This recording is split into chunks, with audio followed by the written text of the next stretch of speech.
Sa wakas ay nagsalita na si Sian Lim sa totoong estado ng kanilang relasyon ni Kim Chu. Marami ang nagulat sa naglabasan ng mga issues ng Kimchi, pero hindi pa rin malinaw ang lahat kahit nagsalita na si Kim at sinasabi pa nito na baka nalinlang lang ang mga netizens. Matatandaan din na nasangkot pati ang aktor na si Paolo Avellino na isa sa mga leading man ni Kim Chu sa linlang. Nagpahayag naman si Sian Lim ng isang mensahe, pero hindi naman ito kinumpirma ang tungkol sa estado ng kanilang relasyon, kaya naman hindi talaga natatapos ang isyong hiwalayan ng dalawa. Matatandaan din na noong month of July pa ang last na nagkikita ang dalawa, at nagpost sa kani-kanilang social media, at hindi na ito nasundan pa. May mga agam-agam na matagal na nagkalabuan na ang Kimchi, at ngayon nga ay hindi pa rin malinaw ang lahat dahil meron pang naglabasan ng mga iba't ibang isyu hinhil sa kanilang hiwalayan, at sinabi pa sa isang source na matagal na nga daw hiwalay sina Kim at Sian, tinatago nga lang daw ng dalawa ang totoo, dahil baka masira ang kanilang karera, dahil alam naman ng karamihan na marami talagang nakasuporta sa kanilang relasyon.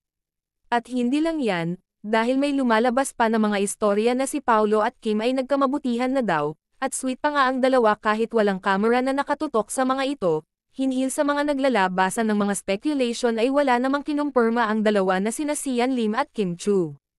At ito na nga ang hinihintay ng karamihan ang magsalita si Sian Lim sa issue. Matatandaan na may mensahe si Sian, sa isa sa kanyang social media, sabi niya. Maraming sabi-sabing nangyayari ngayon at gusto kong hilingin sa lahat na alalahanin kung ano ang pinili mong paniwalaan, sa panlilinlang sa mga headline at iba pang impormasyon na dati ay nagpapanggap lamang na alam ang buong kwento para sa personal na pakinabang at traksyon. I ask to be mindful of what you share, sabi niya. Hindi ako naririto para ipaliwanag at bigyang kasiyahan ang isang kuryosidad.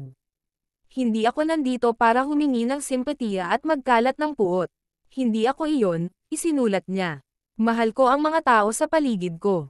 Mahal ko ang pagkakataon na naibigay sa akin ng tadhana and I will continue to use my voice to share my purpose, he added. Patuloy kong hahanapin ito at maging ang pinakamahusay na bersyon ng akin na maaari kong maging, at sana ay mag-iwan ng marka sa buhay na ito. Kung iintindihin ang mga mensahe ni Sian ay hindi niya binanggit kung totoo o hindi ang mga issues na binabato sa kanilang relasyon ni Kim Chu. Dahil kung walang problema ay siguro naman tinaldukan na ni Sian ang mga issues na ito, siguro nga may problema ang dalawa sa kanilang relasyon ngayon, dahil sa ngayon ay wala pang pag-uusap ang naganap sa dalawa, siguro nga hindi pa hiwalay si Sian Lim at Kim Chu, kundi may pinagdadaanan lamang ang kanilang relasyon na pilit pina-private ng dalawa.